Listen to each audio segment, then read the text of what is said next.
जिस दिन मैंने अपने परिवार से सारे रिश्ते तोड़ने का फैसला किया, उसी दिन मेरी सबसे बड़ी बहन की यादें और उसका पिछला जन्म जाग उठा।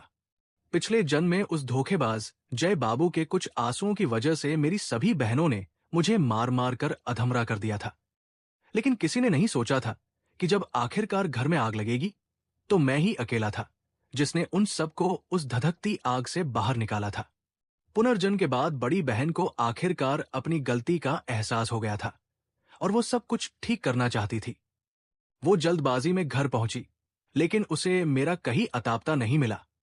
तभी उसकी छोटी बहन गुशवेरू के चेहरे पर एक अजीब सी बेचैनी दिखी और उसने कहा कि दीदी, आप अचानक उस नीच लड़के के बारे में क्यों पूछ रही हैं? उसने अभी अभी लिन फेंग का सामान चुराया था, इसलिए मैंने उसे काल कोठरी में बंद कर दिया है। गु वानकिंग ने जैसे ही ये बातें सुनी, उसका दिल बैठ गया। वो वाकई बहुत देर कर चुकी थी। पिछले जन्म में जब भी मैं कोई छोटी सी भी गलती करता था तो उसकी ये बहन मुझे उस काल कोठरी में बंद कर देती थी। उस काल कोठरी के घने अंधेरे की बात तो दूर, सिर्फ खाना न मिलने की वजह से ही एक छोटा बच्चा पूरी तरह टूट सकता था। गु वानकिंग का दिल तड़प उठा। पिछले जन्म में जब गु ग्रुप दिवालिया हो गया था और दुश्मनों से बदला लेने के चक्कर में उसका एक्सीडेंट हुआ था, तब मौत के मुंह में जाते समय उसे अपने उस लाडले भाई का असली चेहरा दिखाई दिया था।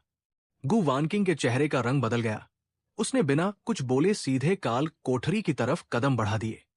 दरवाजे पर लटके ताले को देखकर उसने बेहद गंभीर आवाज में कहा कि इसे तुरंत खोलो। गुशवेरू ने अपनी भौहें सिकोड़ते हुए कहा कि दीदी, आप अचानक उस बदतमीज लड़के की परवाह क्यों कर रही हैं?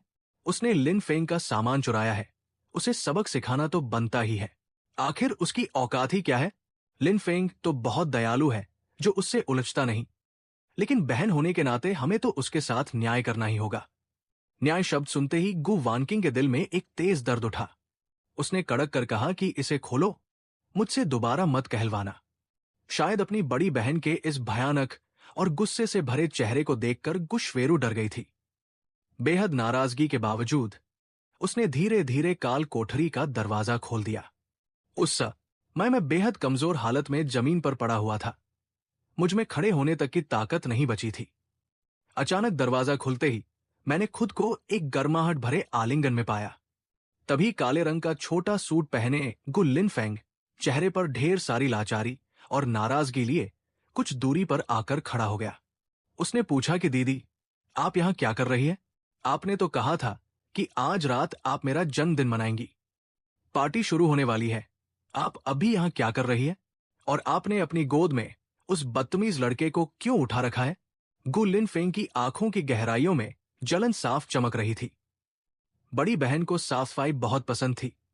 वो उसे चाहे जितना भी प्यार करती हो, लेकिन उसने कभी उसे इस तरह गले से नहीं लगाया था। फिर इस घटिया लड़के की ये हिम्मत कैसे हुई? बड़ी बहन तो हमेशा इससे सबसे ज्यादा नफरत करती थी। गुशवेरू ने जब अपने भाई को इस तरह देखा तो उसका दिल पसीज गया। उसने कहा कि दीदी, पार्टी शुरू होने वाली है, पहले होटल चलते हैं। आज लिन फेंग का 10वां जन्मदिन है। माता पिता भी होटल पहुंच चुके हैं। जब गु वानकिंग ने 10वां जन्मदिन शब्द सुना तो उसकी आंखों की ठंडक और बढ़ गई। अगर उसे ठीक से याद था तो आज ही के दिन मेरा भी 10वां जन्मदिन था। लेकिन कितनी अजीब और हंसने वाली बात थी कि गु परिवार में किसी को भी ये बात याद नहीं थी। अपनी गोद में मेरे हल्के शरीर को महसूस करके गु वानकिंग का दिल फिर से रो पड़ा। उसने सोचा कि इस गु परिवार में इस बच्चे ने आखिर क्या क्या झेला है जो ये सिर्फ हड्डियों का ढांचा बनकर रह गया है। मैंने अपनी बची कुची ताकत समेटकर गु वानकिंग की गोद से नीचे उतरने की कोशिश की। गु वानकिंग ने रोते हुए कहा कि तुम बहुत कमजोर हो, मैं तुम्हें अभी अस्पताल लेकर चलती हूं ताकि तुम्हें ग्लूकोज और पोषण दिया जा सके। इस बात पर मैंने उसका मजाक उड़ाते हुए कहा कि गु खानदान की बड़ी मालकिन अब यहां कौन सा नया नाटक कर रही है? मेहरबानी करके मुझे नीचे उतार दीजिए, कहीं मेरे कारण आपके हाथ गंदे न हो जाएं। वैसे भी आपकी नजर में तो मैं एक बेकार का कचरा ही हूं। गु वानकिंग का चेहरा एकदम सुन्न हो गया। यह आखिरी वाक्य कभी उसने खुद मुझसे कहा था, और आज जब यही बात पलटकर उसके पास आई तब उसे एहसास हुआ कि ये शब्द कितने गहरे जख्म देते हैं। उसने रुआं से होकर कहा कि मुझे माफ कर दो, पहले सब मेरी ही गलती थी। गुशवेरू ने जब ये बातें सुनी तो वो हैरान होकर अपनी बड़ी बहन को देखने लगी। उसने चिल्लाकर कहा कि दीदी, क्या आपका दिमाग खराब हो गया है? आप इस बदतमीज लड़के से माफी क्यों मांग रही हैं? गु लिनफेंग ने बेहद दुखी होने का नाटक करते हुए कहा कि क्या दीदी अब मुझसे प्यार नहीं करती? गु वानकिंग ने पलटकर कड़े शब्दों में कहा कि मेरा भाई सिर्फ एक ही है, और वो है मेरी गोद में लेटा हुआ ये बच्चा। सामने से हट जाओ, मुझे इसे अस्पताल ले जाना है। गु परिवार के नौकर और मैनेजर दूर खड़े होकर इस सारे ड्रामे को देख रहे थे।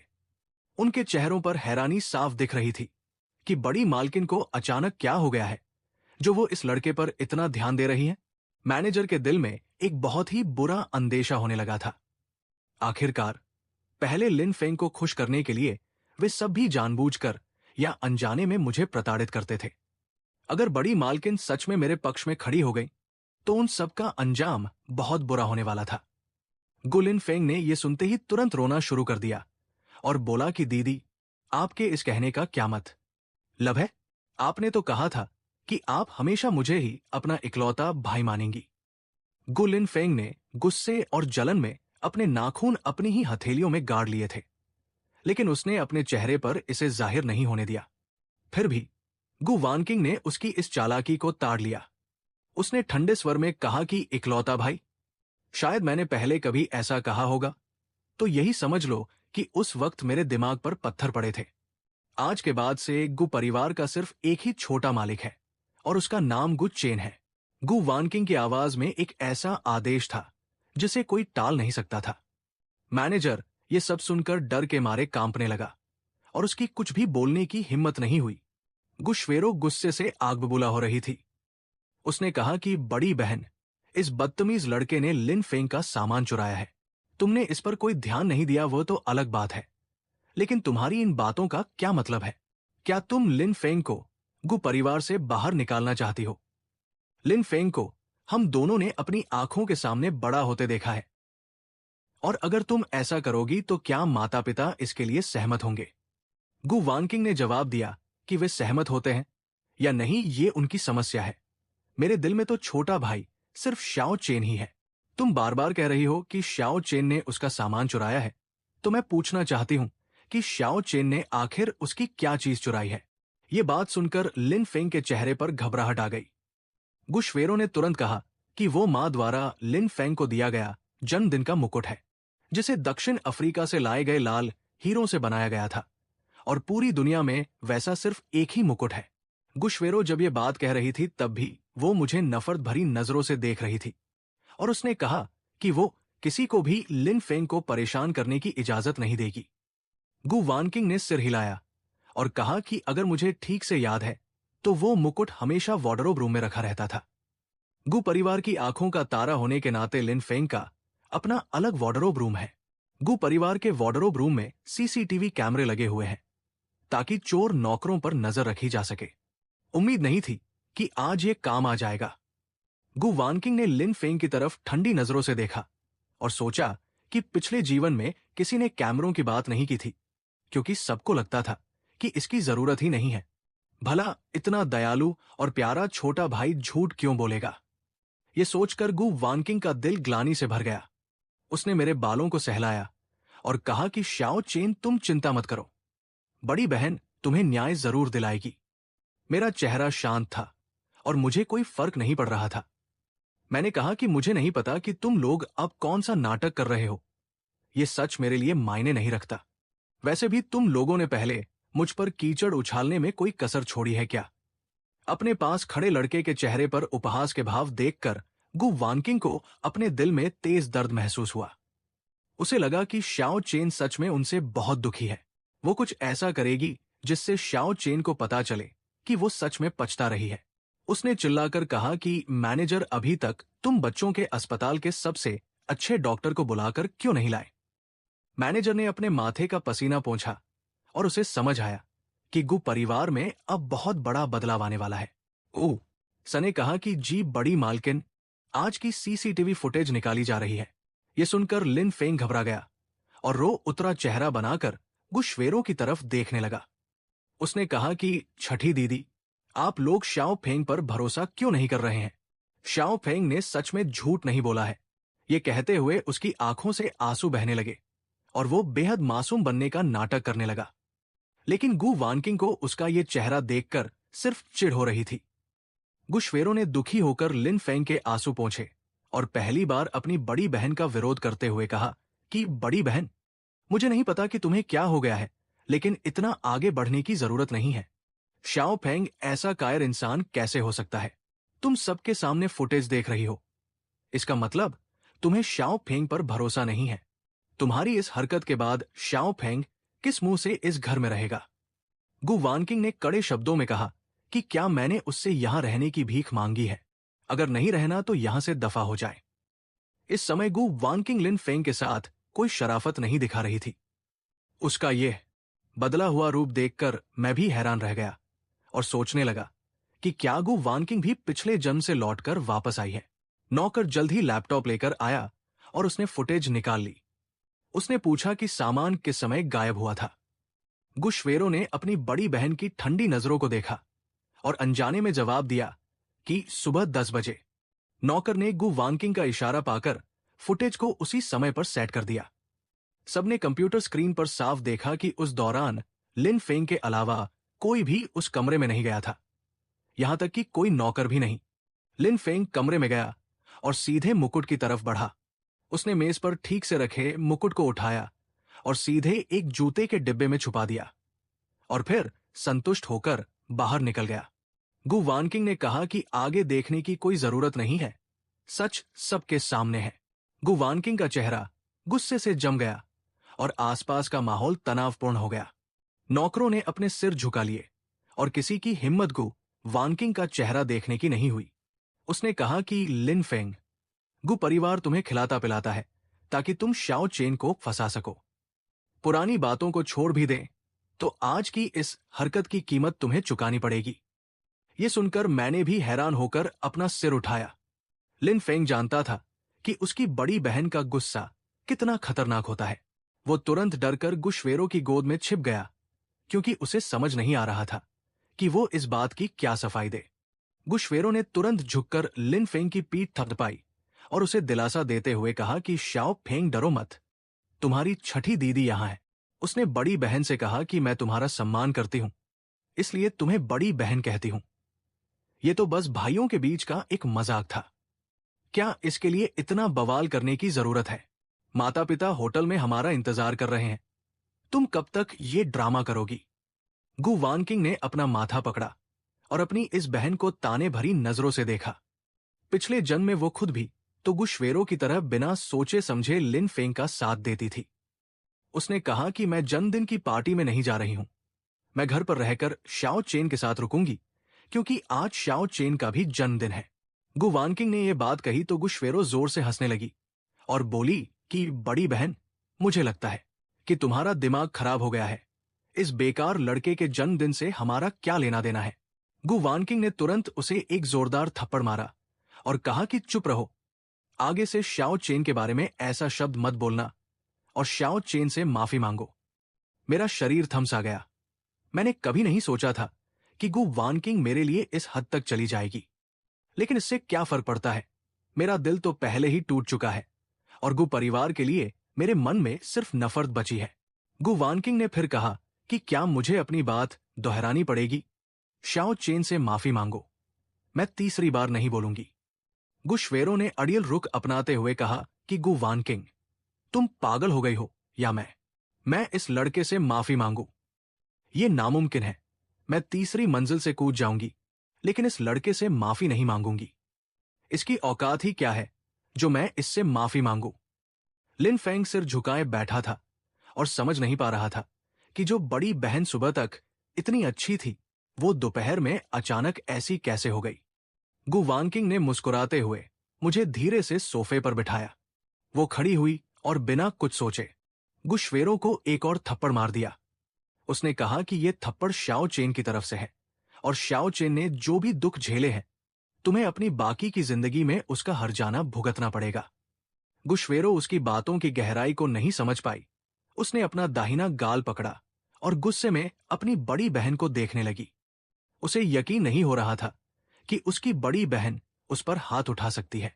हालांकि गु वानकिंग आमतौर पर गंभीर रहती थी, लेकिन अपनी बहनों के साथ उसका व्यवहार ठीक था। गुशवेरों को आसपास के लोगों के सामने बहुत बेइज्जती महसूस हो रही थी, पर वो अपनी बड़ी बहन के स्वभाव को जानती थी कि अगर आज उसने माफी नहीं मांगी तो ये बात खत्म नहीं होगी। उसने बहुत ही रूखे मन से कहा कि मुझे माफ कर दो। गुशवेरो का दाहिना गाल बुरी तरह सूज गया था। इस हालत में उसका पार्टी में जाना नामुमकिन था, लेकिन गु वानकिंग को इससे कोई फर्क नहीं पड़ा। उसने प्यार से मेरी तरफ देखा और कहा कि शाओ चेन, मैं जानती हूं कि एक बार माफी मांगने से पुराना दुख कम नहीं होगा, लेकिन तुम अपनी बहन पर भरोसा रखो। आगे से मैं तुम्हें कभी कोई तकलीफ नहीं होने दूंगी। मैंने हंसकर कहा कि बहन, तुम मेरी कैसी बहन हो। मेरे इस रूखे व्यवहार को देखकर हमेशा रॉब में रहने वाली बड़ी कंपनी की मालकिन गु वानकिंग असहज हो गई। वो जानती थी कि इसमें शाओ चेन की कोई गलती नहीं है, क्योंकि उन्होंने उसे बहुत गहरे जख्म दिए हैं। मैंने लापरवाही से कहा कि अगर तुम कहती हो कि मुझे कोई तकलीफ नहीं होगी, तो तुम लिन फेंग का क्या करोगी? मेरा इरादा लिन फेंग को सजा दिलाना नहीं था। मैं तो बस ये देखना चाहता था कि गु वानकिंग नाटक कर रही है या सच में मेरे साथ न्याय करना चाहती है। ये सुनते ही गुशवेरो ने तुरंत लिन फेंग को अपने पीछे छुपा लिया और सोफे पर बैठे मुझे घूरते हुए बोली कि मैं तुम्हें चेतावनी दे रही हूं, ज्यादा आगे बढ़ने की कोशिश मत करो। ये मत समझो कि बड़ी बहन तुम्हारे साथ है तो कोई तुम्हारा कुछ नहीं बिगाड़ सकता। जब माता पिता वापस आएंगे तब तुम्हें अपनी औकात पता चलेगी। मुझे उसकी धमकी की कोई परवाह नहीं थी। गु वानकिंग ने तीखे लहजे में कहा कि गुशवेरो, क्या यहां तुम्हें बोलने का कोई हक है? लेकिन जब उसने मेरी तरफ देखा तो उसका लहजा बिल्कुल बदल गया और वो बहुत ही प्यार से बोली कि शाओचे, न तुम क्या चाहते हो? जिससे तुम्हें खुशी मिले बड़ी बहन वही करेगी। मैंने अपनी भवें उठाई और मुस्कुराते हुए कहा कि क्यों न लिन फेंग को 2 दिनों के लिए अंधेरे कमरे में बंद कर दिया जाए। कई जन्मों के चक्र में मुझे न जाने कितनी बार उस अंधेरे कमरे में बंद किया गया है। मेरा बचपन तो उसी अंधेरे कमरे में बीता है। जब भी गुशवेरो मुझे बंद करती थी तो कम से कम 3 दिन के लिए करती थी। बिना कुछ खाए पिए मैं कैसे जिंदा रहा मुझे खुद नहीं पता। अब तो मैं सिर्फ 2 दिन की बात कर रहा हूं। यह सुनकर गुशवेरो का रंग उड़ गया और उसने कहा कि तुम पागल मत बनो। शाओ फेंग उस अंधेरे कमरे में कैसे जा सकता है? वहां बहुत गंदगी और सीलन है। उसकी बात पूरी होने से पहले ही गु वानकिंग ने उसे टोकते हुए कहा कि ठीक है, लिन फेंग को अंधेरे कमरे में बंद कर दिया जाए और इन 2 दिनों में उसे कोई खाना नहीं देगा। अगर किसी ने मेरी बात टालने की कोशिश की तो अंजाम अच्छा नहीं होगा। गु वानकिंग ने सबको कड़क नजरों से देखा और सारे नौकरों ने डरकर आंखें झुका ली। लिन फेंग का चेहरा पीला पड़ गया और उसे समझ आ गया कि आज वो नहीं बच सकता। उसने सोचा कि माता पिता के आने तक उसे वहां नहीं जाना चाहिए, क्योंकि माता पिता के आते ही सब ठीक हो जाएगा। चाहे बड़ी बहन को जो भी दौरा पड़ा हो, माता पिता उसका ही साथ देंगे। उसने चिल्लाकर कहा कि छठी दीदी मुझे बचाओ, मैं वहां नहीं जाना चाहता। लिन फेंग को समझ नहीं आ रहा था कि बड़ी बहन अब उसकी तरफ क्यों नहीं है, इसलिए उसने अपनी छठी दीदी से मदद मांगी। गुशवेरो हिम्मत करके लिन फेंग के आगे खड़ी हो गई और बोली कि बड़ी बहन, चाहे जो भी हो, एक छोटे बच्चे के साथ ऐसा व्यवहार करना सही नहीं है। गु वानकिंग ने कहा कि छोटा बच्चा लिन फेंग शाओ चेन से कितना ज्यादा कीमती है, जो वो उस जगह नहीं रह सकता जहां शाओ चेन रहा है। गुशवेरो ने तुरंत विरोध किया कि क्या शाओ फेंग और वो बेकार लड़का एक समान है। गु वानकिंग ने ज्यादा बात न करते हुए नौकरों को डांटा कि क्या अब तुम लोग मेरी बात भी नहीं सुनोगे। नौकर गु वानकिंग से डरते थे, लेकिन वे गु परिवार के मालिकों को भी नाराज नहीं करना चाहते थे, क्योंकि लिन फेंग पूरे परिवार का चहेता था। अगर उन्होंने गु वानकिंग की बात मान ली तो बड़े मालिक उन्हें नहीं छोड़ेंगे। जब वे सोच ही रहे थे, तब गु वानकिंग ने खुद लिन फेंग को घसीटा और उस अंधेरे कमरे में ढकेल दिया। सब हैरान रह गए और उसने दरवाजा बंद करके ताला लगा दिया और चाबी अपनी जेब में रख ली। वो अंधेरा कमरा असल में पहली मंजिल का एक कबाड़ खाना था, जहां बहुत गंदगी रहती थी और नौकर सफाई भी नहीं करते थे। लिन फेंग ने कभी नहीं सोचा था कि उसकी बड़ी बहन उसके साथ ऐसा करेगी। वो दरवाजा पीटते हुए रोने लगा कि मुझे बाहर निकालो, बड़ी बहन, छठी दीदी मुझे बाहर निकालो। यहां बहुत अंधेरा है और मुझे डर लग रहा है। गुशवेरो कुछ कहने ही वाली थी कि उसने देखा कि उसकी बड़ी बहन ने मुझे बड़े प्यार से गोद में उठा लिया है और कह रही है कि शाओ चेन, तुम अच्छे बच्चे हो। यहां बहुत शोर है, बड़ी बहन तुम्हें घर ले जा रही है और हम यहां कभी वापस नहीं आएंगे। गु वानकिंग के चेहरे पर इस घर के लिए नफरत थी, क्योंकि ये अब उसका घर नहीं रहा था। गुशवेरो बेबस होकर अपनी बहन को चाबी ले जाते हुए देखती रही। वो दौड़कर दरवाजे के पास गई और अपने भाई को ढाढ़स बंधाया कि शाओ फेंग, रो मत, मैं किसी को ताला खोलने के लिए बुलाती हूं। उसने नौकरों से कहा कि तुम लोग यहां क्यों खड़े हो, जल्दी से ताला खोलने वाले को बुलाओ और पिताजी को फोन करके कहो कि हम पार्टी में नहीं आ सकते। कमरे के अंदर लिन फेंग रो रो कर बेहाल हो रहा था। पहले जब भी वो रोता था तो सब उसके आगे पीछे घूमते थे, लेकिन आज उसके आंसू सूखने को आए पर उस महिला का दिल नहीं पिघला। लिन फेंग समझ नहीं पा रहा था कि उससे कहाँ चूक हुई। उसने सारा दोष मेरे सिर मढ़ दिया कि जरूर उस गांव के लड़के की वजह से ऐसा हुआ है। अगर वो न होता तो हमेशा प्यार करने वाली बड़ी बहन उसे इस तरह अंधेरे कमरे में बंद न करती। अंधेरे में लिन फेंग का असली गुस्सा बाहर आ गया। गु वानकिंग के पास बाहर अपने घर थे, लेकिन लिन फेंग की वजह से वो ज्यादातर इसी घर में रहती थी, जिससे उसके बाकी घर खाली पड़े रहते थे। पर अब जब उसे सारा सच पता चल चुका था तो इस घर में रुकने की उसकी कोई वजह नहीं बची थी। गु वानकिंग मुझे पहाड़ पर बने एक विला में ले आई और उसने मुझसे पूछा कि शाओ चेन, क्या तुम्हें ये जगह पसंद है? अब से बड़ी बहन तुम्हें यही रखेगी।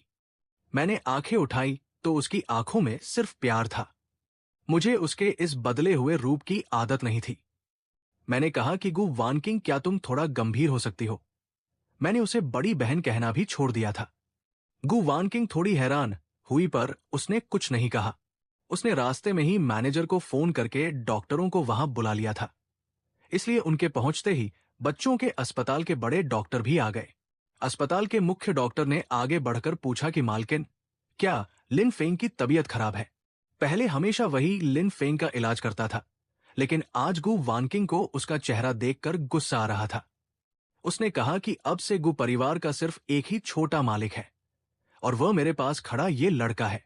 जहां तक कुछ महत्वहीन लोगों की बात है तो उनके बारे में मेरे सामने बात मत करो।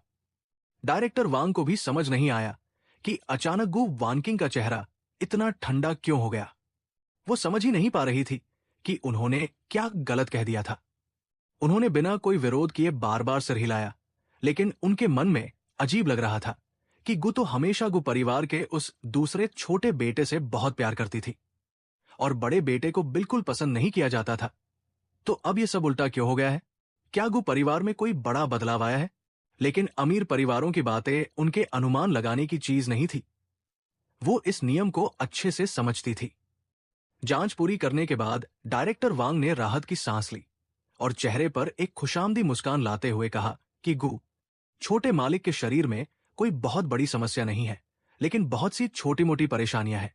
लंबे समय तक कुपोषण के कारण उन्हें पेट की बीमारी, लो ब्लड शुगर और कैल्शियम की कमी जैसी चीजें हो गई है। आज मैं पहले छोटे मालिक को एक न्यूट्रिशन लिक्विड का इंजेक्शन लगा देता हूं। इंजेक्शन शब्द सुनते ही मुझ पर कोई असर नहीं हुआ, लेकिन दूसरी तरफ गु वानकिंग का दिल अचानक बैठ गया। उसने अनजाने में मेरी तरफ देखा और कहा कि शाओ चेन, अगर तुम्हें इंजेक्शन से डर लगता है तो हम इसे नहीं लगवाएंगे। यह सुनकर डायरेक्टर वांग हैरान रह गए। अपने सामने बेहद कोमल दिख रही गु वानकिंग को देखकर वो पूरी तरह चकित थे। क्या ये वही गु है जो अपने कड़े फैसलों और बेरमी के लिए जानी जाती है? यहां तक कि गु परिवार के उस छोटे बेटे के साथ ई गु ने कभी इतनी कोमल आंखों से नहीं देखा होगा। मैंने ये सुनकर तिरस्कार से अपना मुंह बनाया और कहा कि सिर्फ बच्चे ही इंजेक्शन से डरते हैं। मैं अब बच्चा नहीं हूं। इस बात पर गु वानकिंग मुस्कुरा दी और बोली कि भले ही शाओ चेन अभी सिर्फ 10 साल का है, लेकिन वो 20 या 30 साल का भी हो जाए तो भी दीदी के दिल में हमेशा बच्चा ही रहेगा। मैंने आंखें मटकाई और कुछ नहीं कहा। इस तरह का भावुक अंदाज गु वानकिंग पर बिल्कुल शोभा नहीं देता था। मैंने कहा कि क्या इंजेक्शन नहीं लगाना है? जल्दी करो। मुझे हमेशा लगता था कि ये लोग काम करने में बहुत सुस्त है। डायरेक्टर वांग के मन में तो अपना ही दुख था।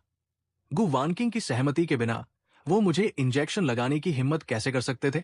गु वानकिंग का इशारा मिलने के बाद ही डायरेक्टर वांग ने काम शुरू किया। इंजेक्शन मुझे लग रहा था, लेकिन गु वानकिंग मुझसे भी ज्यादा घबराई हुई दिख रही थी। वो बुदबुदा रही थी कि शाओ चेन डरो मत, शाओ चेन डरो मत, दीदी तुम्हारे पास ही खड़ी है। गु वानकिंग की बकबक सुनकर मैंने चिढ़कर कहा कि क्या तुम अपना मुंह बंद रख सकती हो? गु वानकिंग हैरान रह गई और उसकी आंखों में थोड़ा दुख और लाचारी सा भाव आ गया। डायरेक्टर वांग और उनके साथ आए डॉक्टरों और नर्सों ने जब ये देखा तो वे सब मन ही मन अपनी हंसी दबाने लगे। पास खड़ी नौकरानी ने तो अपना मुंह ही दबा लिया ताकि उसकी हंसी बाहर ना आ जाए। इस माहौल में अगर कोई हंस देता तो ये गु वानकिंग का अपमान होता। अपने छोटे भाई की डांट सुनने के बाद भी गु वानकिंग को इसमें कोई शर्मिंदगी महसूस नहीं हुई, बल्कि वो थोड़ी खुश हुई कि आखिरकार मैंने उससे बात तो की। साथ ही उसके दिल में मेरे लिए बहुत दर्द था कि शाओ चेन अभी सिर्फ 10 साल का है और उसे इतनी सारी बीमारियां हैं। उसने मन ही मन सोचा कि उसे शाओ चेन का अच्छे से ख्याल रखना होगा और उसके पेट की बीमारी को ठीक करना होगा। वो पिछली जिंदगी में जरूर किसी जादू के असर में थी, जो एक नकली भाई के लिए अपने सगे छोटे भाई को बार बार चोट पहुंचाती रही। शुक्र है कि भगवान ने उसे सब कुछ सुधारने का एक और मौका दिया है। गु वानकिंग की नजरें फिर से मुझ पर टिक गई। जब डॉक्टर वांग की सुई मेरी बाह में चुभी तो मैंने अपनी भौहें तक नहीं सिकोड़ी। इससे गु वानकिंग का दिल और भी टूट गया, क्योंकि उसे अभी भी याद था कि हर बार जब गु लिनफेंग को इंजेक्शन लगता था तो गु परिवार के सभी लोगों को बारी बारी से उसे मनाना पड़ता था और आखिरकार वो रोते बिलखते हुए इंजेक्शन लगवाता था। उस कमजोर गु लिनफेंग की तुलना में शाओ चेन कितना मजबूत था कि इतनी छोटी उम्र में इंजेक्शन लगवाते समय उसने अपनी भौहें तक नहीं सिकोड़ी। गु वानकिंग ने एक गहरी सांस ली और उसकी आंखों में पछतावा और गहरा हो गया। इंजेक्शन लगने के बाद डॉक्टर वांग चले गए। गु वानकिंग ने ठंडे स्वर में आदेश दिया कि झांग जी, आज रात के खाने में बाजरे की दलिया बनाना, और एक बात और, अब से शाओ चेन की बात ही मेरी बात होगी। तुम सबको बिना किसी शर्त के उसका पालन करना होगा। यह घर पूरे साल में शायद ही कभी इस्तेमाल होता था, लेकिन फिर भी इसकी सफाई के लिए हमेशा 2 नौकरानियां रखी जाती थी। झांग जी ने तुरंत हामी भरी और कहा कि गु, आपने जो कमरा तैयार करने को कहा था वो मैंने साफ कर दिया है। वो ठीक आपके कमरे के बगल में है। गु वानकिंग ने सिर हिलाया और कहा कि शाओ चेन, क्या मैं तुम्हें तुम्हारा कमरा दिखाने ले चलूं? न तो मैंने हाँ कहा और नहीं मां ना किया। गु वानकिंग ने सीधे मुझे अपनी गोद में उठा लिया और दूसरी मंजिल पर ले गई।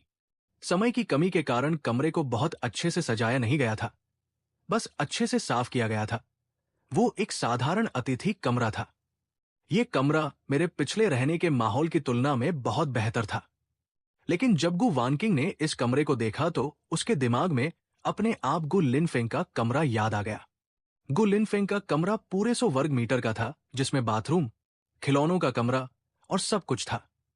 यहां तक कि दीवारों पर उसका पसंदीदा नीला रंग था और उसका बेड भी बहुत सारा पैसा खर्च करके विदेश से मंगवाया गया था। गु वानकिंग ने आंखों में विनती के भाव के साथ कहा कि शाओ चेन, आज समय बहुत कम था।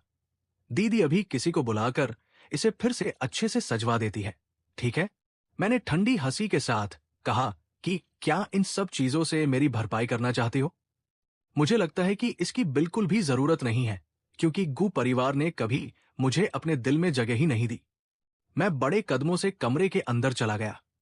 मुझे दिखावे वाली चीजें पसंद नहीं थी और गु लिनफेंग की चीजें मेरे लिए बहुत बचकानी थी। यह कमरा मुझे काफी पसंद आ रहा था, क्योंकि मैं तो पहले कबाड़ खाने जैसे कमरे में रहता था। मुझे इतने अच्छे कमरे की क्या जरूरत थी? लेकिन गु वानकिंग को लगा कि मैं बस अपनी बहादुरी दिखा रहा हूं। भला 10 साल का कोई लड़का ऐसा होगा जिसे आलीशान कमरा पसंद न हो? उसके चेहरे पर एक फीकी मुस्कान आ गई और वो मन ही मन जानती थी कि उन्होंने अपने भाई को बहुत गहरा जख्म दिया है और इसे 1-2 दिन में ठीक नहीं किया जा सकता। शाओ चेन को जो पसंद आए वही सही है। गु वानकिंग की नजर अचानक मेरे मैले और पुराने कपड़ों पर पड़ी। उसका अपना सगा भाई इतने फटे पुराने कपड़ों में था और ये सब उसी की वजह से हुआ था। एक बार जब वो विदेश दौरे से लौटी थी तो उसने अपनी असिस्टेंट से अपने भाई के लिए उपहार के रूप में कुछ कपड़े खरीदने को कहा था, लेकिन गु लिनफेंग ने झूठ बोल दिया कि मैंने उसके कपड़े फाड़ दिए हैं। तब उसने गुस्से में आकर किसी को भी मेरे लिए नए कपड़े खरीदने से मना कर दिया था और मुझे सिर्फ गु लिनफेंग के बचे हुए पुराने कपड़े पहनने को कहा था। ये मैला सा कपड़ा शायद गु लिनफेंग ने तब पहना था जब वो 7 साल का था। भले ही मेरा शरीर बहुत कमजोर और छोटा था, फिर भी ये कपड़ा मुझे छोटा पड़ रहा था। अब सोचने पर आता है कि मैं भला उसके कपड़े क्यों फाड़ता। गु लिनफेंग इतनी छोटी उम्र में भी कितना चालाक था। गु वानकिंग को यह सोचकर डर लगा और उसने राहत महसूस की कि अच्छा हुआ कि इस जन्म में वह दोबारा उसके धोखे में नहीं आई। उसने तुरंत अपने फोन से मैसेज भेजा कि अंधेरा होने से पहले क्योटो के सबसे अच्छे बच्चों के कपड़े इस पहाड़ी विला में भिजवा दिए जाएं। साइज 10 साल के लड़के का होना चाहिए। मैसेज सफलतापूर्वक भेजे जाने के बाद गु वानकिंग ने संतुष्टि के साथ अपना फोन रख दिया और मुझसे कहा कि श्याओ चेन, अगर तुम बोर हो रहे हो तो क्या बड़ी दीदी तुम्हारे साथ थोड़ी देर गेम खेले। गु वानकिंग ने पास रखा टैबलेट उठाया और कहा कि इस उम्र के लड़कों को टैंक वाले गेम पसंद होते हैं ना। गु वानकिंग को टैंक बैटल का गेम खोलते देखकर मैंने सीधे तौर पर नफरत भरी नजर से देखा और कहा कि भले ही मेरा ये शरीर 10 साल का है, लेकिन मेरी मानसिक उम्र 10 साल से कहीं ज्यादा है और मुझे ऐसे बेवकूफाना गेम बिल्कुल पसंद नहीं है। मैं गु लिनफेंग नहीं हूं। तुम्हें हर बार मुझे गु लिनफेंग के पैमाने से तोलने की जरूरत नहीं है।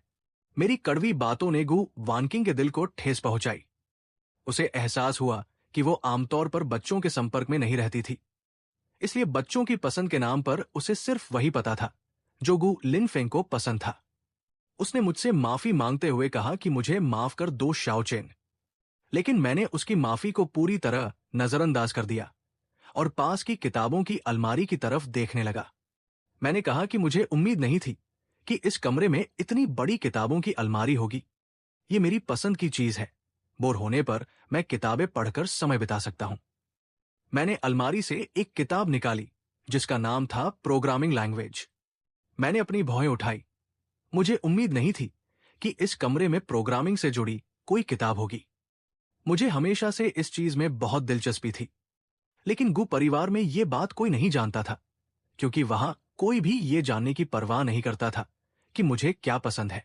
मैंने 2 पन्ने पलटे और सोचा कि ये किताब काफी दिलचस्प है। इस जन्म में मैं पहले की तरह बेवकूफ बनकर उन कामों को पूरा करने की कोशिश नहीं करूंगा जो कभी पूरे नहीं हो सकते, और न ही किसी कुत्ते की तरह गु परिवार के हर सदस्य को खुश करने की कोशिश करूंगा। भले ही इस जन्म में भी मिशन पूरा ना हो और मरने के बाद मैं फिर से इसी चक्र में फंस जाऊं, तब भी मैं इस बार अपने लिए जीऊंगा। ये सोचते ही मेरा मूड पूरी तरह ठीक हो गया और मैंने सोचा कि भाड़ में जाए ये गु परिवार। जब तक मैं उनकी परवाह नहीं करूंगा, वे मुझे चोट नहीं पहुंचा सकते। गु वानकिंग अभी भी डरते डरते बातचीत का कोई विषय ढूंढ रही थी। मेरे हाथ में किताब देखकर उसने पूछा कि क्या श्याओ चेन को पढ़ना पसंद है, लेकिन ये किताब शायद तुम्हें समझ ना आए। बड़ी दीदी किसी से कहकर तुम्हारे लिए परियों की कहानियां और कॉमिक्स मंगवा देती है। तुम्हें जो भी पढ़ना हो दीदी से कह सकते हो। मैंने कोई जवाब नहीं दिया। मैं किताब लेकर सीधे बेड पर बैठ गया और गु वानकिंग की तरफ बिना ध्यान दिए अपनी किताब पढ़ने में खो गया। गु वानकिंग थोड़ी असहज हो गई। उसे याद आया कि यह कमरा पहले तीसरी बहन का हुआ करता था। तीसरी बहन गु युवे देश की जानी मानी कंप्यूटर जीनियस थी और उसकी हैकिंग स्किल्स पूरी दुनिया में मशहूर थी। अगर छोटे भाई को प्रोग्रामिंग में दिलचस्पी है तो वो तीसरी बहन से उसे सिखाने के लिए कह सकती है। लेकिन गु वानकिंग ने एक ठंडी सांस ली। उसकी वो तीसरी बहन भी परिवार में गु लिनफेंग को सबसे ज्यादा मानती थी, इसलिए ये बात बनना मुश्किल था। खैर कोई बात नहीं। अगर श्याओ चेन को सच में प्रोग्रामिंग पसंद है तो वो बहुत सारा पैसा खर्च करके देश के सबसे बेहतरीन उस्ताद को उसे सिखाने के लिए रख लेगी। भले ही उसके पास खुद ये हुनर नहीं था, लेकिन उसके पास पैसा था। अगर श्याओ चेन को ये पसंद है तो वो जितना चाहे उतना पैसा बहाने को तैयार थी। मुझे गु वानकिंग के विचारों के बारे में कुछ नहीं पता था। इस किताब का ज्ञान मेरे लिए सच में थोड़ा कठिन था और कुछ तकनीकी शब्दों को समझना मुश्किल था। लेकिन अच्छी बात यह थी कि बगल में कुछ नोट्स लिखे हुए थे जो शायद इस किताब के पुराने मालिक ने लिखे थे। मैं पढ़ने में इतना डूब गया कि मुझे पता ही नहीं चला कि गु वानकिंग मुझे ही देख रही है। उसने सोचा कि उसने पहले कभी क्यों नहीं ध्यान दिया कि उसका भाई कितना प्यारा है, खासकर जब वो इतने ध्यान से पढ़ता है। गु वानकिंग मुस्कुराई और उसने मेरे गाल को धीरे से छूते हुए कहा कि काश इस चेहरे पर थोड़ा और मांस होता। मैंने तुरंत गु वानकिंग का हाथ हटा दिया और कहा कि क्या तुम्हारे पास करने के लिए कोई काम नहीं है?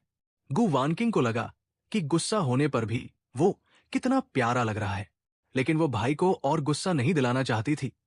इसलिए उसने अपना हाथ पीछे खींच लिया और कहा कि शाओ चेन, क्या तुम्हें प्रोग्रामिंग बहुत पसंद है? अगर पसंद है तो बड़ी दीदी तुम्हारे लिए एक टीचर रख देती है। मैंने कहा कि इसकी कोई जरूरत नहीं है, अपना ये दिखावा बंद करो। जब मैं बड़ा हो जाऊंगा तो गु परिवार का जो कुछ भी मैंने खाया पिया है वो सब पाई पाई चुका दूंगा, और उसके बाद मेरा गु परिवार से कोई रिश्ता नहीं रहेगा। और हाँ, मैं तुम्हें अपनी बड़ी दीदी नहीं मानता। मेरे शब्द सुइयों की तरह गु वानकिंग के दिल में चुभ गए। वो जानती थी कि उसका भाई उससे नफरत करता है, लेकिन उसे अंदाजा नहीं था कि ये नफरत इतनी गहरी होगी। लेकिन वो शाओ चेन को दोष नहीं दे रही थी, वो खुद को कोस रही थी कि उसने अपने भाई को इतना तड़पाया है। ये सब उसके अपने कर्मों का फल था। उसने कहा कि शाओ चेन, ऐसी बातें मत करो, तुम हमेशा मेरे भाई रहोगे। भाई का अपनी दीदी के पैसों पर पूरा हक होता है, मैं तुमसे बदले में कुछ क्यों मांगूंगी? मैंने ठंडी हंसी के साथ कहा कि अपने पैसे गु लिनफेंग के लिए ही बचाकर रखो, मुझे इसकी कोई जरूरत नहीं है। गु वानकिंग ने मेरे इस रूप को देखा और समझ गई कि आज वो जो कुछ भी कहेगी शाओ चेन उस पर भरोसा नहीं करेगा। इसलिए उसने अपना मुंह बंद रखना ही ठीक समझा। मैंने भी उसकी तरफ ध्यान देना छोड़ दिया। वो जहां बैठना चाहती है बैठ ही रहे, इससे मुझे कोई फर्क नहीं पड़ता। 1 घंटे बाद मैंने अपनी आंखें मली और देखा कि गु वानकिंग अभी भी मेरे बगल में बैठी थी। मैंने ताना मारते हुए कहा कि गु कॉरपोरेशन की प्रेसिडेंट के पास इतना खाली समय कब से होने लगा? क्या आपकी कंपनी बंद होने वाली है? मेरे इस मजाक पर गु वानकिंग ने बिल्कुल भी गुस्सा नहीं दिखाया, बल्कि मेरी बात का समर्थन करते हुए सिर हिलाया और कहा कि हाँ शाओ चेन, कंपनी की हालत ठीक नहीं है, पिछले कुछ महीनों से घाटा हो रहा है। इसलिए अगर तुम मेरे साथ रहोगे तो आने वाले समय में हमें सिर्फ बाजरे का दलिया ही पीना पड़ेगा। गु वानकिंग बिना पलक झपकाए इतना बड़ा झूठ बोल रही थी। उसने ऐसा सिर्फ इसलिए कहा ताकि आने वाले समय में शाओ चेन उसके कहे अनुसार दलिया पीकर अपने पेट को ठीक कर सके। मैंने तो बस ऐसे ही कह दिया था, लेकिन मुझे लगा कि सच में ऐसा ही है। मैंने सोचा कि ठीक है, आने वाले समय में मुझे खुद पैसे कमाने की शुरुआत करनी होगी। लेकिन यह भी अच्छा ही है, कम से कम गु परिवार के बाकी लोग तो आसपास नहीं होंगे। भले ही गु वानकिंग के साथ रहना थोड़ा अजीब था, लेकिन ये गु परिवार के उन बाकी लोगों से तो बेहतर ही था जो हमेशा मेरे सामने मंडराते रहते थे। जैसे ही मैं पर्याप्त पैसे कमा लूंगा, मैं गु परिवार को छोड़ दूंगा। तभी दरवाजे पर असिस्टेंट की आवाज आई कि गु, आपका सामान आ गया है। गु वानकिंग ने मुझसे कहा कि शाओ चेन, चलो चलकर देखो कि दीदी तुम्हारे लिए क्या उपहार लाई है। वहां का अलमारी वाला कमरा पूरी तरह से नए और बेहतरीन कपड़ों से भर चुका था। ये सब ऐसी चीजें थी जो मुझे पहले कभी नहीं मिली थी। दूसरे शब्दों में कहें तो इस तरह का प्यार पहले सिर्फ गु लिनफेंग को ही मिलता था। गु वानकिंग ने थोड़ी घबराहट और उत्सुकता से पूछा कि शाओ चेन, क्या तुम्हें यह पसंद आए? लेकिन मैंने अपनी भौहें सिकोड़ ली और कहा कि तुम्हारी कंपनी तो बंद होने वाली थी ना, तो फिर इन सब चीजों को खरीदने के लिए पैसे कहां से आए? इनमें से हर एक कपड़ा बहुत महंगा है और इनकी कीमत हजारों में है। दिवालिया होने के बाद भी तुम्हारे पास इतने पैसे हैं? पास खड़ा असिस्टेंट ये सब देखकर पूरी तरह उलझन में था। उसे पता था कि उसकी प्रेसिडेंट तो हमेशा गु परिवार के छोटे बेटे से प्यार करती थी। ये लड़का तो बड़ा बेटा है, तो प्रेसिडेंट का रवैया कब से बदल गया? और जब असिस्टेंट ने मेरी बात सुनी तो वो और भी हैरान रह गया कि कंपनी कब से बंद होने वाली है। प्रेसिडेंट के सबसे करीबी असिस्टेंट होने के नाते उसे खुद इस बारे में कुछ क्यों नहीं पता था? जब असिस्टेंट उलझन में था, तभी उसने अपनी प्रेसिडेंट को बहुत गंभीरता से कहते सुना कि भले ही कंपनी बंद होने वाली हो, लेकिन दीदी तुम्हें किसी चीज की कमी नहीं होने देगी। भविष्य में जो कुछ भी दूसरे लड़कों के पास होगा, वो सब तुम्हारे पास भी होगा। गु वानकिंग ने यह वादा पूरी गंभीरता से किया था, लेकिन मैंने इस बात पर कोई ध्यान नहीं दिया। मुझे नहीं लगता था कि गु वानकिंग मुझसे सच में प्यार कर सकती है। वो चाहे जो भी खेल खेल रही हो, मैं दोबारा उसके झांसे में नहीं आने वाला था। असिस्टेंट ये सब देखकर मन ही मन मुस्कुरा रहा था। कि उसकी प्रेसिडेंट बच्चे को मनाने के लिए कैसा कैसा झूठ बोल रही है। गु वानकिंग ने मुझसे कहा कि मैं झांग जी को बुलाकर तुम्हें नहला देती हूं और फिर हम नीचे चलकर खाना खाएंगे, ठीक है? गु वानकिंग अब जब भी मुझसे बात करती थी तो उसकी आदत हो गई थी कि वो हर बात के अंत में ठीक है जरूर पूछती थी। मैं बहुत अवाक था। मुझे खुद नहाना आता था। जब मैं नहाकर नीचे आया तो मुझे देखकर गु वानकिंग सचमुच दंग रह गई। वो जानती थी कि उसका भाई बहुत सुंदर है, लेकिन उसने ये नहीं सोचा था कि वो इतना ज्यादा सुंदर होगा। मैंने कपड़ों के उस ढेर में से एक सफेद टी शर्ट चुनी। हालांकि मेरी उम्र ज्यादा नहीं थी, लेकिन मेरी लंबाई अपनी उम्र के बच्चों में निश्चित रूप से काफी अच्छी थी। गु वानकिंग को याद था कि गु लिनफेंग को सफेद कपड़े पहनना बिल्कुल पसंद नहीं था, क्योंकि गु लिनफेंग का रंग ज्यादा साफ नहीं था और सफेद कपड़े पहनने से वो और भी काला दिखता था।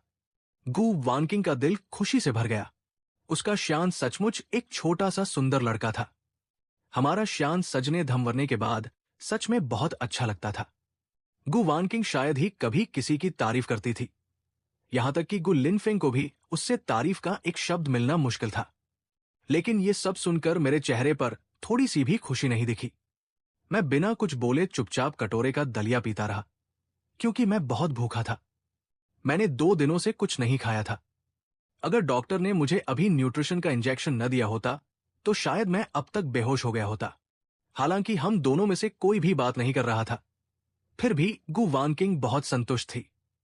कम से कम वो इस समय अपने भाई के साथ थी। लेकिन तभी अचानक फोन की तेज घंटी ने इस शांति को भंग कर दिया। फोन की स्क्रीन पर नाम देखकर गु वानकिंग का चेहरा ठंडा हो गया। उसने बिना किसी झिझक के फोन काट दिया। लेकिन दूसरी तरफ का व्यक्ति लगातार एक के बाद एक फोन करता रहा। गु वानकिंग फोन बंद करना चाहती थी, लेकिन तभी उसे कुछ याद आया। उसने अपने सामने बैठे मेरी तरफ देखा और कहा कि शान, बड़ी दीदी उधर जाकर एक फोन सुन लेती है, कंपनी का कुछ जरूरी काम है। मैंने फिर भी कुछ नहीं कहा। गु वानकिंग इसके बाद जल्दी से एक कोने में चली गई और फोन उठाया। फोन उठते ही दूसरी तरफ से गालियों की बौछार शुरू हो गई।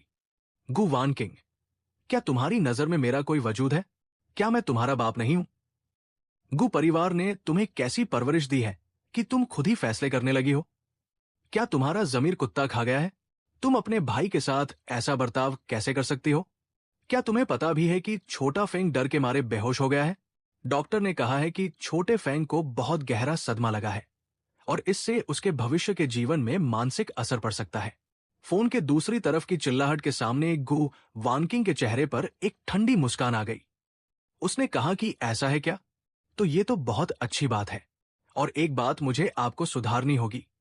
मुझ गु वानकिंग का सिर्फ एक ही भाई है और वो ये है। कोई भी एरागैरा नत्थु खैरागु वानकिंग का भाई नहीं बन सकता। गु होंगवेई ये बात सुनकर दंग रह गया। जब छोटे फेंग ने उससे कहा था कि बड़ी दीदी उससे प्यार नहीं करती, तो उसे यकीन नहीं हुआ था। आखिरकार पूरे गु परिवार को पता था कि गु वानकिंग अपने भाई को कितना लाड प्यार करती थी। वो छोटे फेंग के साथ इतनी बेरमी से कैसे पेश आ सकती थी? लेकिन गु परिवार के सभी नौकरों ने इस बात की पुष्टि की थी कि छोटा फेंग सच कह रहा था। अब खुद गु वानकिंग के मुंह से ये बातें सुनकर गु होंगवेई को अपनी कानों पर यकीन नहीं हो रहा था। उसने गुस्से में कहा कि क्या सच में वैसा ही है जैसा गु शुएरो ने कहा था कि उसकी इस बड़ी बेटी का दिमाग खराब हो गया है? नालायक लड़की, तुरंत वापस आओ और छोटे फेंग से माफी मांगो। अगर तुम आज वापस आकर छोटे फेंग से माफी नहीं मांगती हो तो आज के बाद मैं समझूंगा कि मेरी ऐसी कोई बेटी ही नहीं है। गु वानकिंग को इसकी कोई परवाह नहीं थी। अब उसे सिर्फ शान की फिक्र थी। इस दुनिया में शान के अलावा अब कोई भी चीज उसे प्रभावित नहीं कर सकती थी।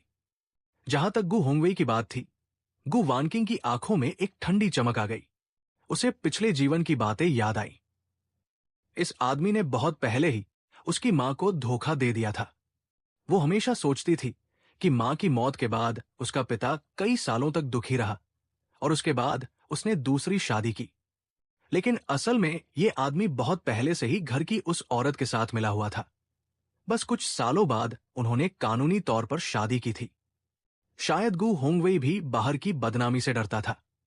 अब जब उसे सच्चाई का पता चल गया था तो इस टूटे फूटे रिश्ते में ऐसा कुछ नहीं बचा था जिसके लिए वो तरसे। शुरुआत में अगर गु होंगवेई को उसकी मां का साथ न मिला होता तो उसमें गु ग्रुप बनाने की औकात कहाँ थी। ये सचमुच हास्यास्पद था। अच्छा ही हुआ, मैं भी तुम्हें अपना पिता नहीं मानना चाहती। गु वानकिंग ने अपनी बात पूरी की और सीधे फोन काट दिया। वो कुछ फालतू लोगों के साथ अपना वक्त बर्बाद नहीं करना चाहती थी। गु होंगवे ने कटे हुए फोन को देखा और गुस्से में अपना मोबाइल जमीन पर पटक दिया। उसने चिल्लाकर कहा कि ये तो हद हो गई, सचमुच हद हो गई।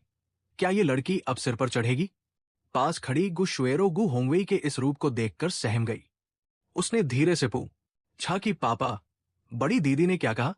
गु होंगवे ने गुस्से में कहा कि चुप रहो, आज के बाद मेरे सामने इस बदतमीज लड़की का नाम मत लेना। आज के बाद गु परिवार में ऐसा कोई इंसान नहीं है। गु शुएरो को कुछ समझ नहीं आया, लेकिन उसकी हिम्मत कुछ बोलने की नहीं हुई। तभी शु मानली ने आकर कहा कि ठीक है, अब गुस्सा मत कीजिए, कहीं आपकी तबीयत न बिगड़ जाए। वानकिंग शायद अभी कुछ समझ नहीं पा रही है, जब उसे समझ आएगा तो वो खुद आकर माफी मांग लेगी। शु मानली ने चीपाओ पहना हुआ था। हालांकि वो लगभग 40 साल की महिला थी, लेकिन उसका शरीर और चेहरा इतना अच्छा था कि वो 30 साल की लगती थी। गु होंगवेई उसके इस रूप पर पूरी तरह लट्टू था। गु होंगवेई ने उसकी कमर में हाथ डाला और कहा कि मानली, अच्छा हुआ कि तुम और छोटा फेंग हमेशा मेरे साथ हो, वरना मैं तो गुस्से के मारे कब का मर चुका होता। गु शुएरो ने उन दोनों को इतने करीब देखा, खासकर उनकी वो बात सुनकर उसे बहुत अजीब लगा, जैसे कि वही उस घर में कोई बाहरी इंसान हो। हालांकि उसने सोचा कि शायद वो ज्यादा सोच रही है और वो चुपचाप कमरे से बाहर चली गई। घर पर कुछ दिन आराम करने के बाद मेरा रंगरूप साफ तौर पर बेहतर होने लगा था। कम से कम मैं कुछ दिनों पहले की तरह बेजान नहीं दिख रहा था। गु वानकिंग इन दिनों कंपनी नहीं गई थी, बल्कि घर पर रहकर मेरा साथ दे रही थी। यहां तक कि वो ऑफिस का काम भी घर से ही संभाल रही थी। गु वानकिंग ने सोफे पर बैठकर ध्यान से कॉमिक्स पढ़ रहे बच्चे को देखा और उसकी नजरें उस पर से हट ही नहीं रही थी। उसने अपने सहायक से पूछा कि शाओ वांग, क्योटो में बच्चों के घूमने के लिए कौन सी जगह अच्छी है?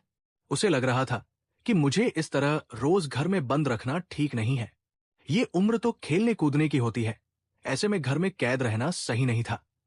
सहायक ने कहा कि बॉस, आप छोटे मालिक को अम्यूजमेंट पार्क ले जा सकती है। क्योटो में देश का सबसे बड़ा अम्यूजमेंट पार्क है। इंटरनेट के आंकड़ों के अनुसार लड़कों को जाइंट व्हील और हिंडोला बहुत पसंद आता है। गु वानकिंग ने समझदारी से सिर हिलाया, अपने लंबे कदम बढ़ाए और मेरे पास आई। उसने कहा कि श्यान रोज घर में किताबें पढ़ता रहता है, क्या तुम बोर नहीं होते? बड़ी दीदी तुम्हें अम्यूजमेंट पार्क ले चले। क्योटो के अम्यूजमेंट पार्क में देश का सबसे ऊंचा जाइंट व्हील है। अगर कोई और बच्चा होता तो ये सुनकर खुशी से उछल पड़ता, लेकिन उसके सामने मैं बैठा था और मुझे इन चीजों में रत्ती भर भी दिलचस्पी नहीं थी। मैंने सीधे मना कर दिया कि नहीं जाना। मेरे चेहरे के भाव बिल्कुल नहीं बदले, मैं वैसा ही शांत और रूखा बना रहा। उसने फिर कोशिश की कि क्या श्यान सचमुच जाइंट व्हील और हिंडोले पर नहीं बैठना चाहता। वहां और भी बहुत सी चीजें हैं। मैंने अपने हाथ की कॉमिक्स किताब बंद की और अपने सामने खड़ी महिला को देखा। एक महिला यहां मुझे अम्यूजमेंट पार्क ले जाने के लिए तरह तरह के जतन कर रही थी। मैं दोबारा मना करने ही वाला था कि अचानक मेरे दिमाग में एक बात आई। क्या गु वानकिंग को ऊंचाई से डर नहीं लगता था? मेरे दिमाग में एक शरारती विचार आया। मैंने मुस्कुराकर कहा कि ठीक है, तो फिर हम अभी चलते हैं। मेरे चेहरे की मुस्कान और गहरी हो गई। गु वानकिंग को जिस चीज से डर लगता था, मैं जानबूझकर वही करने वाला था।